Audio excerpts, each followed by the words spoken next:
Okay, so I feel like I got my case adequately cleaned out. I mean, there's going to be a process of checking that again. But now you can go ahead and grab your dial and your hands and movement. This part, if you have one of these 11.5 lean Bergeon movement holders, can be easier, but you can also just use the back of your finger, being mindful not to touch the balance wheel. So I'm just going to hold it like so with a finger. I'm going to give it a quick dusting to make sure nothing's on it. Get a good look on it with my optics. Make sure I don't see anything I don't like. I see something on the hand.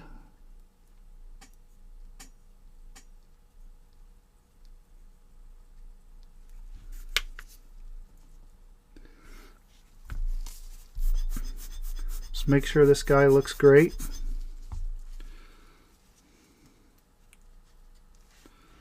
I'll lift up the case.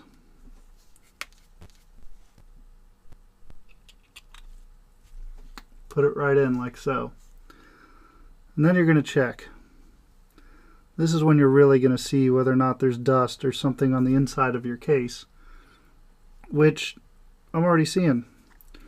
Probably because I left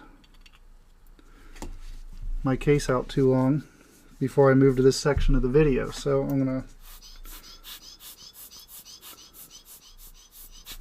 spray it out, grab my dial pen,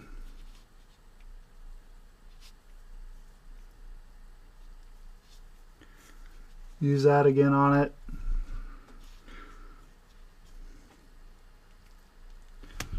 Again, always remember when you're blowing, have the bottom side of the case towards the floor. That way the dust falls on the floor, not right back up into the case.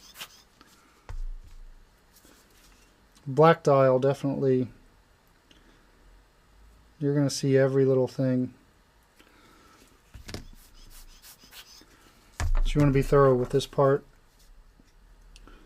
And off screen here, I'm just blowing and wiping until I feel like nothing's inside the case.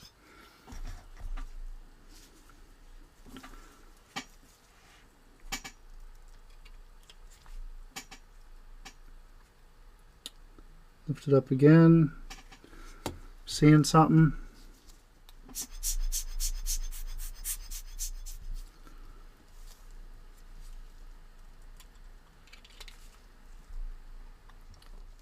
It's a laborious process.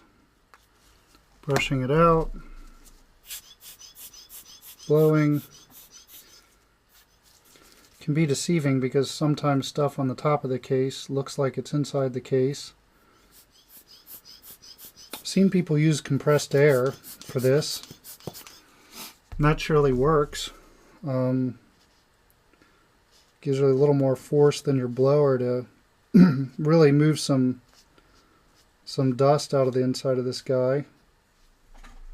Okay.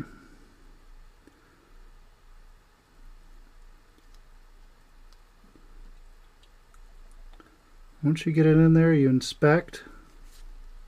Holding your finger on the movement on the back, just be sure you're not touching the balance wheel. I still see something in there. Little piece of lint. What happens is, as you blow air on the inside of the case, it's kind of like magnetizing it with static electricity, sort of, and stuff wants to stay in there. And sometimes at a certain point, it's just good to grab the Rodico putty and just maybe grab out what you're seeing.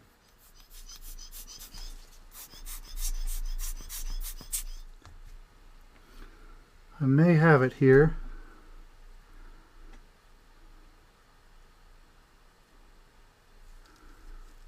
Look for dust, look for any marks on the indices. Look for fibers, anything. I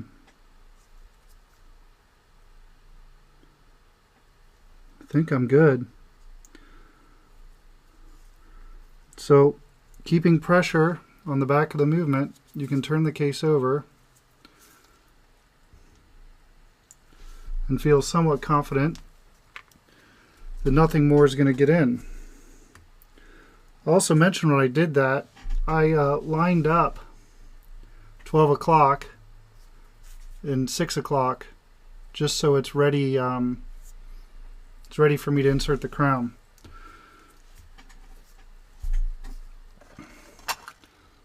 I'm not going to get the crown in just yet, but I am going to use the little temporary crown to just kind of line it up in the case.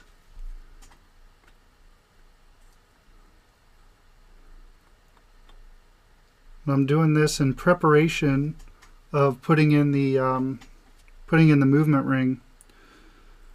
So it's pretty dead set on getting the crown straight in when it's time to get to that part. So it looks pretty lined up well there. I'm gonna look at the case again under my optics.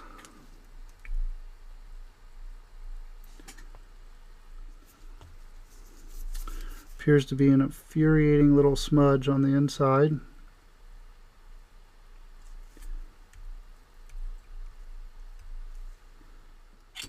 I'll take it out, start over again.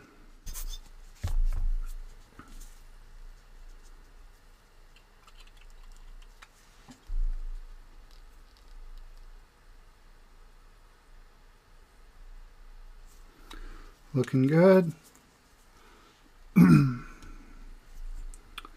And go the same process of using my temporary crown to straighten it up in the case.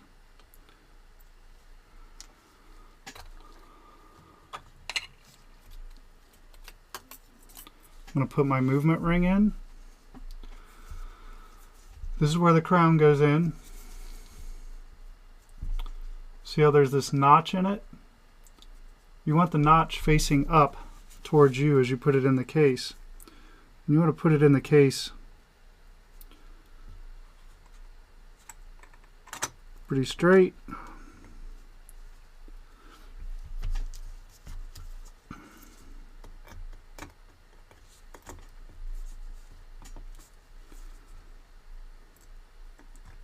Stick your temporary crown in. I'm going to take my brass tweezers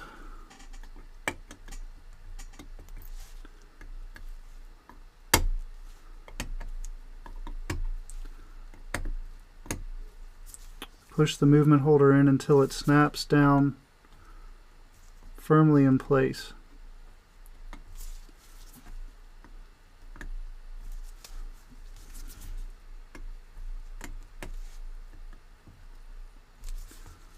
We're looking good.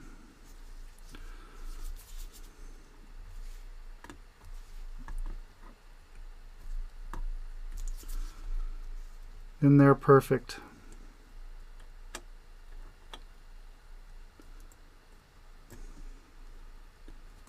Crown stem lines up in there just right, so you can get the crown in. Get a closer shot of that for you.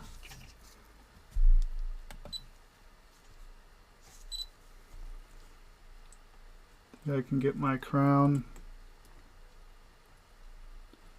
right in the hole for the crown tube, or for the crown. There's my detent, or detent.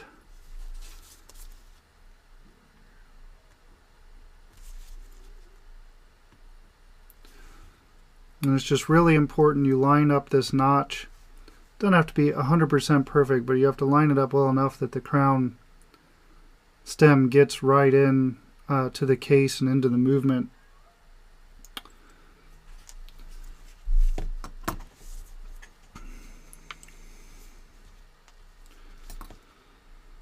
Now we can get to the process of securing the movement holder into the case.